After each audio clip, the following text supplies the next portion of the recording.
Time now for a look at your health. You know, of course, acne can be a big problem when we're teenagers, but what happens when it returns as adults? No fun at all. Well, Dr. William Groff is joining us now to talk more about adult acne. Thank you for being here. Thank you.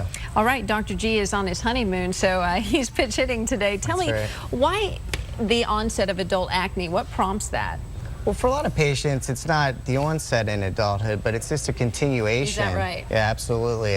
But for a lot of women, sometimes fluctuations in hormone levels with pregnancy, maybe as they get near the menopausal age, can cause a flare of acne as well. So are those the main differences between teenage acne and adulthood acne? Well, hormones definitely play a larger role in women, with estrogen levels changing, but the primary cause of acne are essentially the same and can be treated the same. All right, well, let's talk about some of the things that can make it worse or better. Is diet a part of that, or? That's an interesting point. Until about 5 years ago, we thought that diet didn't really play a role, but several studies have come out showing that milk and dairy products in a small subset of patients can make their acne much worse. Now, milk is very good for you, and especially for a growing teenager or even for women who need milk to protect against osteoporosis and things. So I'm not suggesting not to drink milk, but if you have really bad acne and you're not responding, you may want to try to eliminate milk for a little bit and see if it gets better.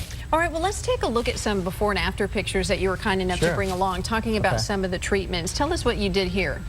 This is a patient of ours that we treated with, we have about 5 different lasers in our practice that we can treat acne, and this gentleman has some pretty bad scarring, as you can see, and with one treatment we were able to essentially eliminate probably 80 to 90% of his acne scarring. All right, and what is this one reveal? This one's a patient with active inflammatory acne, and we were able to do a procedure called PDT, which is a light-based therapy. We put a topical solution on the skin and expose the skin to light. It has really almost no downtime, and this is the same thing here. You can see some really remarkable results.